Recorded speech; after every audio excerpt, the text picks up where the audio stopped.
धम्म संदेश चैनल पर आप सभी का स्वागत है। मेरे प्यारे भाइयों और बहनों, इसके पहले वीडियो में हमने हमारी जिम्मेदारी क्या है इस विषय पर चर्चा की थी। उसमें हमने देखा था कि खुद को बदलना है, और अगर खुद को बदलना है, हमारे आचरण में बदल करना है, तो हमें विश्वभूषण डॉक्टर बाबा साहब ने लिखा हुआ बुद्ध और उनका धम्म को पढ़कर समझना चाहिए और उसी तरह से हमें आचरण करना चाहिए। यहाँ तक हमने देखा था। तो भाई और बहनों, आज मैं एक महत्वपूर्ण विषय पर आपसे बात करना चाहता हूँ। इससे पहले आप सभी से मेरी गुजारिश है कि अगर आपने हमारे चैनल को सब्सक्राइब नहीं किया होगा तो सब्सक्राइब करें, लाइक करें तथा ज़्यादा से ज़्यादा लोगों को शेयर करें। तो भाई और बहनों, आज का जो विषय है, बाबा साहब ने बुद्ध और उनका धम्म इस ग्रंथ को क्यों लिखा, उसकी वजह क्या थी। इस विषय पर चर्चा करने के पीछे भी एक कारण है, एक वजह है, क्योंकि तथागत बुद्धा कहते हैं कि दुनिया में बिना वजह कुछ नहीं होता। यानी जो कुछ भी होता है उसके पीछे कारण होता है, उसके पीछे वजह होती है। वैसे ही इस विषय पे चर्चा करने के पीछे भी एक कारण है, एक वजह है। हम पिछले 5-6 साल से बुद्ध विहार में वर्षावास काल में बुद्ध और उनका धम्म का पठन करते हैं, लोगों को समझाने का प्रयास करते हैं। 2 साल पहले तो मैंने 3 बुद्ध विहारों में बुद्ध और उनका धम्म एक ग्रंथ लोगों को समझाने का काम किया था। जब वो काम चल रहा था, बुद्ध और उनका धम्म ग्रंथ पठन करने का, लोगों को समझाने का, तो हमारे कुछ साथी, हमारे कुछ दोस्त कह रहे थे कि अभी ये ग्रंथ समझाने की क्या ज़रूरत है, ये पोथी पढ़े जैसा पढ़ने की क्या ज़रूरत है, कौन अभी अज्ञानी है, सब ज्ञानी बन गया है, वगैरह वगैरह। तो मेरे सामने सवाल खड़ा हुआ कि ये जो हमारे साथी बोल रहे हैं, सच में वैसा हुआ है क्या? सही में हमने बाबा साहब ने जो ग्रंथ लिखा है बुद्ध और उनका धम्मा, वो ग्रंथ लिखने के पीछे उनकी मंशा क्या थी, उनकी आकांक्षा क्या थी, इसको हम समझ पाए हैं?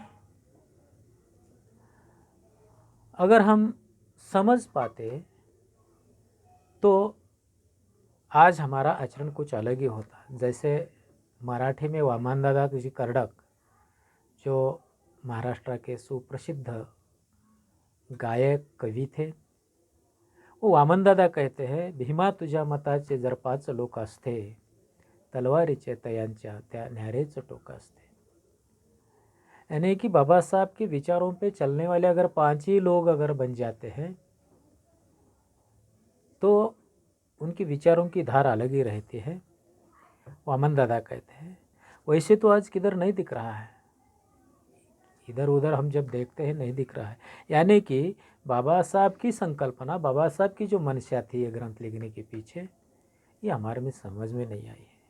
अगर नहीं तो इसको समझना बहुत ज़रूरी है। जब तक हम ये नहीं समझ सकते तब तक बाबा साहब की संकल्पना को हम साकार नहीं कर सकते। क्योंकि अगर हम ही कंफ्यूज में हैं तो कंफ्यूज सोसाइटी कुछ नहीं कर सकती। जो हमारा कंफ्यूजन है उसे दूर करना होगा। इसलिए हमने बुद्ध और उनका धम्म इस ग्रंथ निर्माण करने के पीछे बाबा साहब की क्या चाहत थी, वजह क्या थी, इस बारे में और समाज में जो कुछ संभ्रम है, जो कन्फ्यूजन है, उसे दूर करने का एक अल्प सा प्रयास यहाँ पे हम कर रहे हैं। अगर ये संभ्रम नहीं दूर होता है तो साथियों, इस महान ग्रंथ को भी लोग अन्य किताबों की तरह देखते हैं और देख रहे हैं। भाई और बहनों, 14 अक्टूबर 1956 के दीक्षा समारंभ के बाद जो बाबा साहब ने दुनिया की सबसे महान धम्म क्रांति की नागपुर में, उसके बाद महापंडित राहुल सांकृत्यायन जी कहते हैं, डॉक्टर अंबेडकर ने नए सिरे से भारत में बौद्ध धम्म का ऐसा खंभा गाड़ दिया है जिसे अब कोई नहीं हिला सकता। तो यहाँ पर सांकृत्यायन जी ने जो नहीं हिलने वाला खंभा कहा है वो क्या है? तो मेरे दृष्टि से, मेरे ख्याल से बुद्ध और उनका धम्म ये ग्रंथ और बाबा साहब ने दी हुई 22 प्रतिज्ञाएं, यही वह खंभा है जो कभी हिल नहीं सकता। तो साथियों, ये जो इतना महान ग्रंथ है, ये ग्रंथ की रचना बाबा साहब ने क्यों की, इस संदर्भ में मैं आपके सामने कम समय में 3-4 बातें रखने की कोशिश कर रहा हूँ, प्रयास कर रहा हूँ। पहली जो बात है, बाबा साहब ने ये ग्रंथ क्यों लिखा, इसकी रचना क्यों की। बाबा साहब को जैसे इतर धर्म में, अन्य धर्म में उनके धर्म का एक किताब है, वैसा ही बुद्ध धम्म का एक किताब बनाना था। जब हम पीछे इतिहास में जाकर देखते हैं तो ईस्वी सन 972 में प्रथम बौद्धों का साहित्य चीन में प्रकाशित हुआ, 972 में। उसमें 1521 ग्रंथों का समावेश था। उसके पूरे 5000 से ज़्यादा खंड बनाए गए। देखिए, इतना ये विशाल बौद्ध साहित्य बनाया गया पहली बार। तो इतना जो विशाल साहित्य है उसे कौन पढ़ सकता है? यदि हम त्रिपिटक की भी बात करें तो त्रिपिटक भी, त्रिपिटक इसका मतलब है 3 पेटी साहित्य। अब उसके डिटेल में हम नहीं जाना चाहते समय के अभाव से। तो त्रिपिटक में 3 पिटक है, विनय पिटक, सुत्त पिटक, अभिधम्म पिटक, और उनके अलग अलग खंड है, अलग अलग ग्रंथ है। और त्रिपिटक के बाहर बाह्य भी जो कुछ ग्रंथ है, जैसे मिलिंद प्रश्न है, विशुद्धि मग्ग है, जो त्रिपिटक जैसे इम्पोर्टेंट है, ऐसे भी कुछ ग्रंथ हैं। तो बाबा साहब अम्बेडकर ने बुद्ध और उनका धम्म ग्रंथ में इस साहित्य के बारे में कहते हैं, बौद्ध त्रिपिटक और उसकी 8 गाथाएं समुद्र की तरह विशाल है। देखिए, यहाँ पे बाबा साहब बौद्ध साहित्य को समुद्र की उपमा दे रहे, सागर की उपमा दे रहे हैं। जब हम सागर के पास जाकर देखते हैं तो हमें जिधर उधर पानी के सिवा कुछ नज़र नहीं आता, वैसा ही बौद्ध साहित्य, ऐसा बाबा साहब कह रहे हैं। इसे, इतना जो विशाल साहित्य है, इसे कौन पढ़ सकता है? इसलिए बाबा साहब की संकल्पना थी कि एक ग्रंथ होना चाहिए। बाबा साहब ने 1950 में महाबोधि सोसाइटी कलकत्ता के अंक में एक अग्रलेख लिखा था। उसका टाइटल ही था Buddha and the future of his religion, यानी कि बुद्ध और उनके धम्म का भविष्य। उस अग्रलेख में बाबा साहब कहते हैं कि बुद्ध धम्म की एक धार्मिक पुस्तक तैयार करनी चाहिए। और आगे कहते हैं कि दूसरी भी कुछ बातें कही कि भिक्षु संघ का उद्देश्य और उसका संगठन में परिवर्तन होना चाहिए, विश्व में एक विश्व संघ बनाना चाहिए, ये भी बातें कही। लेकिन हम बुद्ध और उनके धम्म की बात कर रहे हैं, एक ग्रंथ की बात कर रहे हैं। तो बाबा साहब आगे कहते हैं, लेकिन बुद्ध धम्म की एक पुस्तक तैयार करना सर्वप्रथम जरूरत है। पहली जरूरत क्या है? एक किताब बनाना, एक ग्रंथ बनाना, ये पहली जरूरत है, ऐसा बाबा साहब अम्बेडकर कहते हैं। और आगे कहते हैं, सबसे लाभदायक बात जो दूसरे धर्म में है और बुद्ध धर्म में नहीं है, वह ये है कि उनमें प्रत्येक धर्म की ऐसी एक पुस्तक है जो हर कोई अपने साथ ले जा सकता है और जहाँ भी वह जाए पढ़ सकता है। ये सुविधा से रखी जाने वाली वस्तु होती है। बुद्ध धम्म में इस तरह से सुविधा के साथ रखी जा सकने वाली पुस्तक नहीं है। ये बाबा साहब को खंत लगती है और खंत बाबा साहब यहाँ पे हमें बताते हैं। आगे बुद्ध और धम्म की प्रस्तावना में बाबा साहब एक जगह पे कहते हैं प्रस्तावना में, इस धम्म के प्रसार और विकास की धीमी गति का कारण है इसका साहित्य इतना विशाल है कि कोई इसे पूर्ण रूप से पढ़ ही नहीं सकता। ईसाइयों की बाइबल जैसा इसका कोई एक धर्म ग्रंथ भी नहीं है। यही इसकी सबसे बड़ी बाधा है। देखें बाबा साहब क्या कह रहे हैं, बुद्ध धम्म की एक पुस्तक नहीं है, एक ग्रंथ नहीं है, ये ही सबसे बड़ी बाधा है। तो इससे हम कुछ बातें समझ में आती हैं, समझ सकते हैं बाबा साहब ने क्यों एक ग्रंथ लिखा। तो संक्षेप में हम बता सकते हैं, समुद्र जैसा जो विशाल साहित्य है उसे कोई पढ़ नहीं सकता और पढ़ना चाहिए, इसलिए बाबा साहब ने एक ग्रंथ की रचना की है, वो बुद्ध और उनका धम्म। दूसरा क्या संक्षेप में इससे हम जान सकते हैं, एक ग्रंथ ना होने से धम्म प्रसार की गति धीमी हो गई है। तो धम्म की गति बढ़ाने के लिए बाबा साहब अम्बेडकर ने बुद्ध और उनका धम्म लिखा। तीसरा और क्या समझ सकते हैं इससे, इस ग्रंथ को कोई भी आसानी से अपने साथ रख सकता है, इसलिए बाबा साहब ने इस ग्रंथ की रचना की है। और दूसरी बात क्या है, उसे कहीं पर भी आसानी से पढ़ा जा सकता है। अगर हम जंगल में जाते हैं, हम कई सफ़र में होते हैं, कहीं भी अपने साथ रखकर ये किताब को, एक ग्रंथ को हम पढ़ सकते हैं, आसानी से पढ़ा जा सकता है और सुविधा से उसे कहाँ पर भी रख सकते हैं एक किताब होने की वजह से। इन बातों को ध्यान में रखकर बाबा साहब ने एक ग्रंथ की रचना की। हमें इस रचना को, इस ग्रंथ को जन जन तक पहुंचाने का काम करना होगा। ये हो गई पहली बात, बाबा साहब ने एक ग्रंथ क्यों लिखा। दूसरी बात है, ये ग्रंथ लिखने के पीछे बाबा साहब की जो मनसा है, क्या है, बौद्ध साहित्य का शुद्धिकरण करना। देखिए मैंने जो कहा, बाबा साहब जो कहते हैं समुद्र के जैसा विशाल साहित्य, ये जो साहित्य है बौद्ध साहित्य, अगर कोई पढ़ना चाहता है तो आसानी से उसे प्राप्त नहीं होता। अगर प्राप्त हुआ तो आसानी से वो पढ़ नहीं सकता, पढ़ा नहीं जा सकता।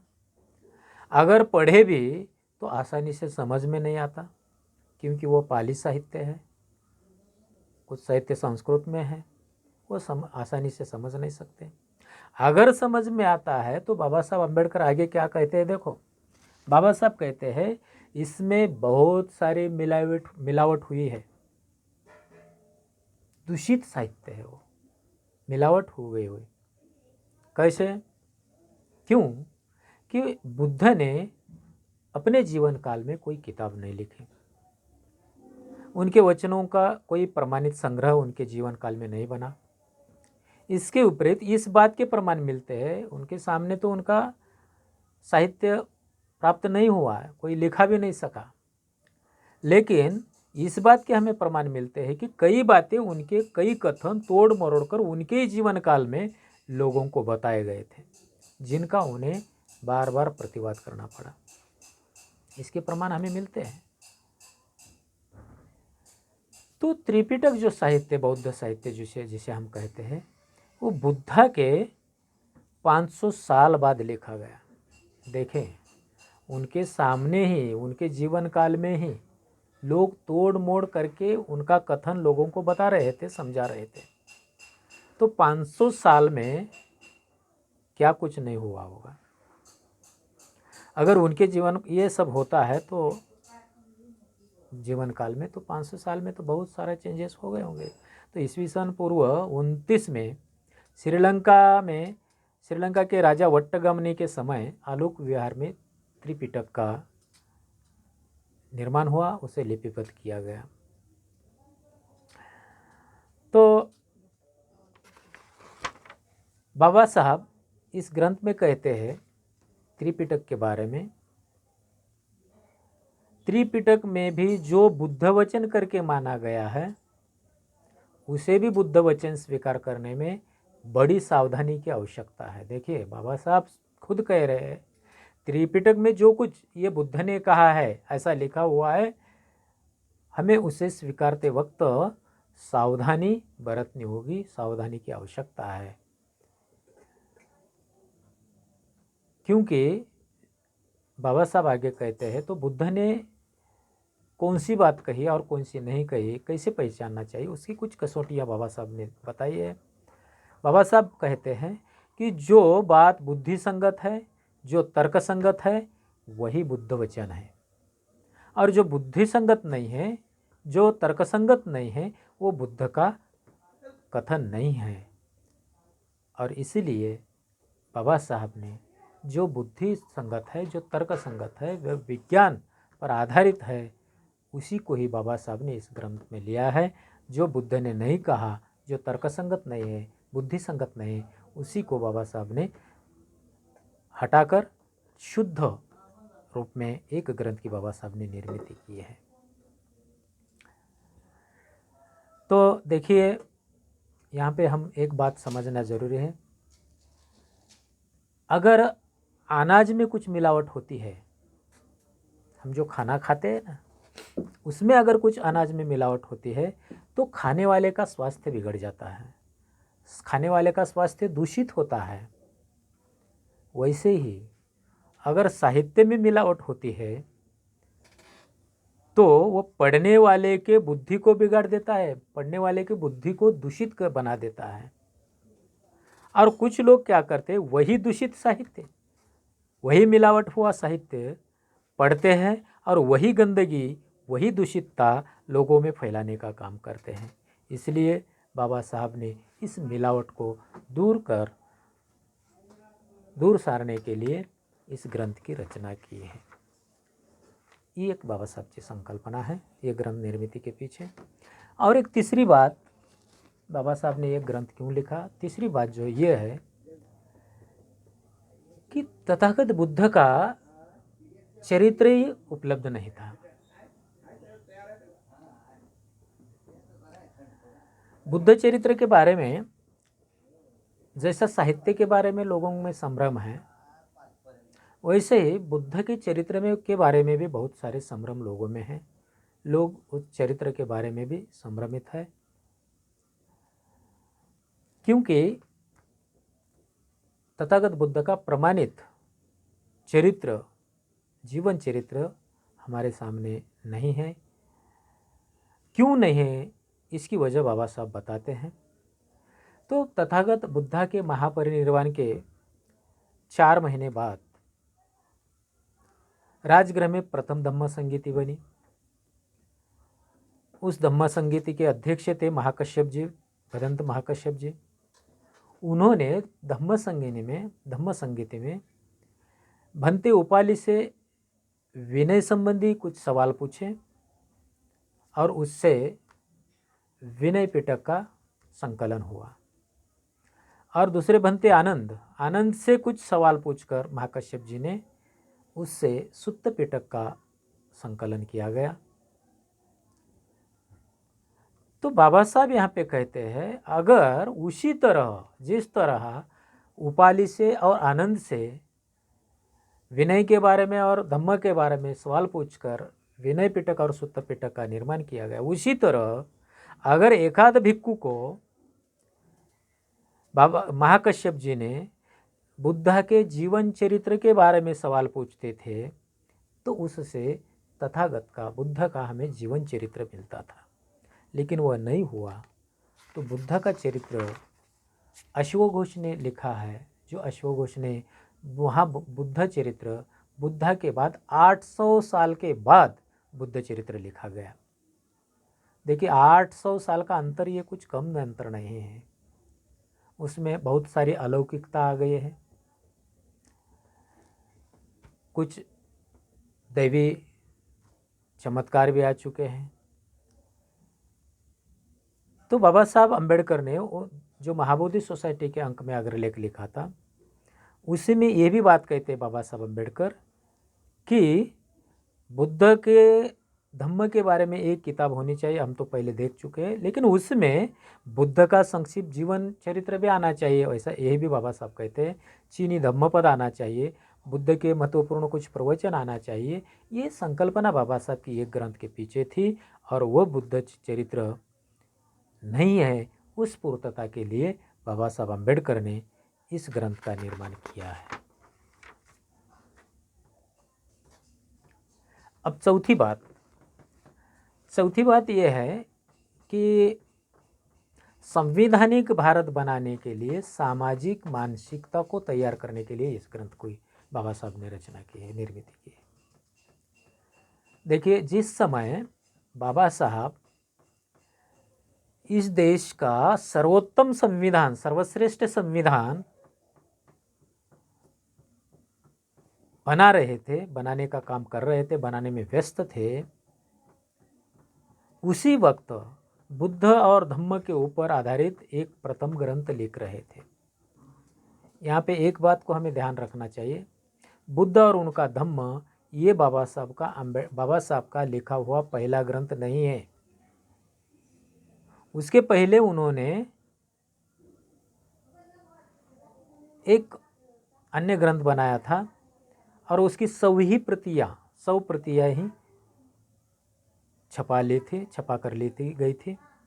जो ब्रह्मदेश में धम्म संगीति हुई, उस धम्म संगीति के लिए 100 कॉपियां वहाँ पर भेज दी गई थी। उसी का ही बाद में बढ़ाकर बुद्ध और उनका धम्म ये ग्रंथ बनाया गया। तो यहाँ पर सोचने जैसी बात यह है कि संविधान बनाने का इतना इम्पोर्टेंट काम बाबा साहब कर रहे हैं, बाबा साहब की प्रकृति भी साथ नहीं दे रहे हैं, संविधान बनाने के काम में पूरे व्यस्त है, फिर भी उसी टाइम में बाबा साहब अम्बेडकर ये ग्रंथ लिखने की शुरुआत करते हैं। तो उसके पीछे वजह क्या है, क्यों किया होगा ऐसा बाबा साहब? तो भारत के संविधान में व्यक्ति की प्रतिष्ठा, मूल्य समान मानी गई है। ये राज्य घटना 1 मैन 1 वोट को मानती है। लेकिन जिस समाज के लिए यह संविधान बनाया जा रहा था, उस समाज की मानसिकता धर्म पर अधिष्ठित थी। समता, स्वातंत्र्य, बंधुत्व और न्याय, इन मूल्यों को मानने वाले नहीं थी। उलट उनकी जो मानसिकता थी, विषमतावादी मानसिकता, श्रेणीबद्ध विषमता को मानने वाली थी। और श्रेणीबद्ध विषमता जिस धर्म को मानते, उस धर्म का कना ही विषमता है। तो ऐसे स्वातंत्र्य, समता न मानने वाला समाज संविधान की अमलबजावनी कैसे कर सकता है, ये सवाल बाबा साहब के सामने था। 1944 में बाबा साहब अम्बेडकर ने रानडे गांधी और जीना नाम का एक ग्रंथ लिखा है। इस ग्रंथ में बाबा साहब अम्बेडकर कहते, जब तक समाज किसी बात को मान्यता नहीं देता, तब तक उनके लिए कोई भी कानून बनाए तो उसे कुछ अर्थ नहीं होता। यानी बाबा, लोगों की मानसिकता ही अगर कानून के खिलाफ हो, वो कानून यहाँ पे लागू नहीं हो सकता, उसका कुछ अर्थ है। देखिए हम इधर उधर जब हम देखते हैं, कानून तो बहुत सारे बनाए गए हैं। जैसे दहेज प्रथा के विरोध में कानून बनाया गया है, लेकिन देश में अभी भी दहेज प्रथा चालू है। स्त्री भ्रूण हत्या, उसके विरोध में कानून बनाया गया है, लेकिन वह चालू है। दारूबंदी, शराबबंदी के बारे में वह चालू है। क्योंकि मानसिकता लोगों की जो है उसके खिलाफ है, इसलिए उसका अर्थ नहीं रहता, ऐसा बाबा साहब कहते हैं। इसलिए अगर इसको अमल में लाना है तो समाज की मानसिकता को बदलना होगा। इसलिए बदल अगर करना है तो मत परिवर्तन ही एकमेव साधन व्यक्ति के हाथ में है। अगर हमें ये डेमोक्रेसी को सक्सेस करना है तो लोगों के मन में डेमोक्रेटिक कंसेंस यानी लोकशाही विवेक को निर्माण करना होगा, यानी कि उनके मन में समता, स्वतंत्र, बंधुत्व और न्याय इन मूल्यों का बीजारोपण करना होगा। तो प्राचार्य मवी चिटनीस जी यहाँ पर कहते हैं, इस विशाल दृष्टिकोण से बाबा साहब ने धम्म का स्वीकार किया और इस ग्रंथ का निर्माण किया। कौन सा विशाल दृष्टिकोण? इस देश में संविधानिक भारत अगर निर्माण करना है, समता, स्वातंत्र्य, बंधुत्व और न्याय को मानने वाला अगर भारत निर्माण करना है तो उसकी मानसिकता को चेंज करना होगा लोगों के, और ये मानसिकता चेंज करने के लिए बाबा साहब अम्बेडकर ने धम्म का स्वीकार किया और बुद्ध और उनका धम्म इस ग्रंथ का निर्माण किया। और एक चलते चलते जाते जाते मैं एक अंतिम बात यहाँ पे आपके सामने रखना चाहता हूँ। बाबा साहब ने यह ग्रंथ इंग्लिश में क्यों लिखा, अंग्रेजी में क्यों लिखा? बाबा साहब को मालूम था कि भाई जो बहुजन समाज है वो तो अंग्रेजी को नहीं जान सकता, पढ़ नहीं सकता, समझ नहीं सकता।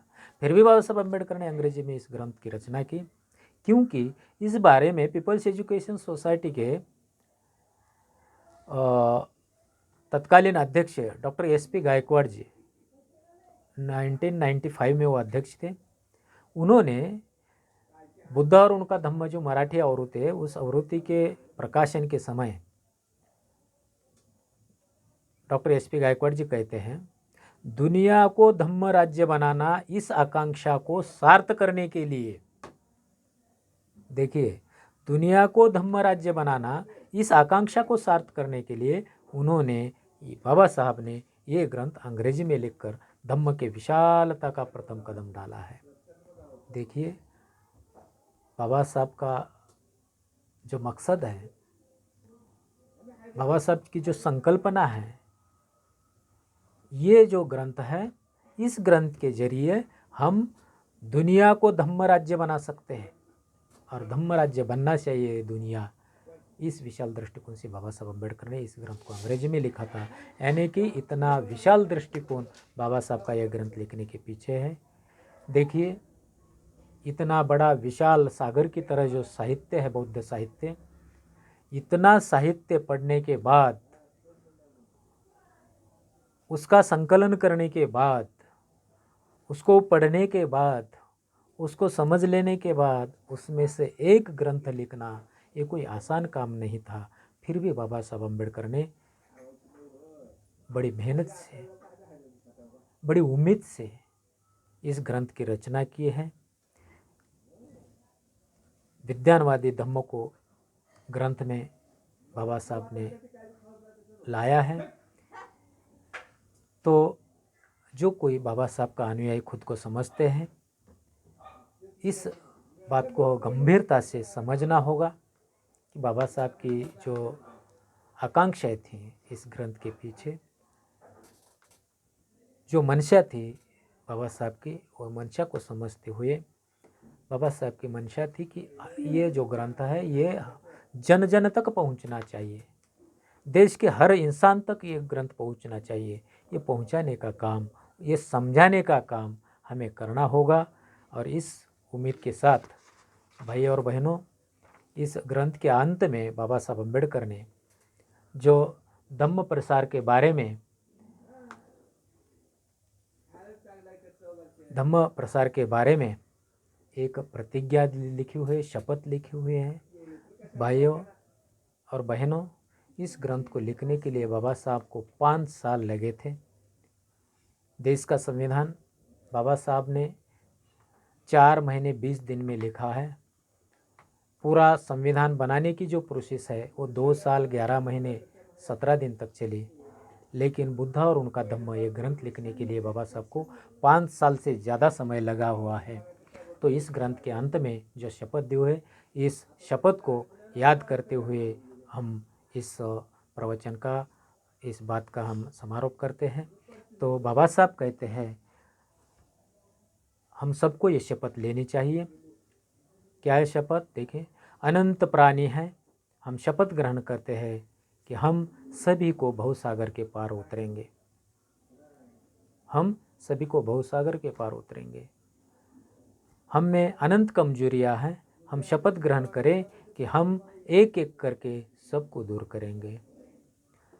अगणित सत्य, हम शपथ ग्रहण करें कि हम सभी एक बोध प्राप्त करेंगे। हम सभी का बोध प्राप्त करेंगे। तथागत बुद्ध का अनुपम मार्ग है, हम शपथ ग्रहण करें कि हम उस पर पूरी तरह चलेंगे। ये शपथ के साथ मैं आप सभी का भला हो, सबका मंगल हो, ये मंगल कामना करते हुए मैं यहाँ पर अपनी बात खत्म करता हूँ। भवतु सब्बा मंगलम। नमो बुद्धाय। जय भीम, जय प्रबुद्ध भारत।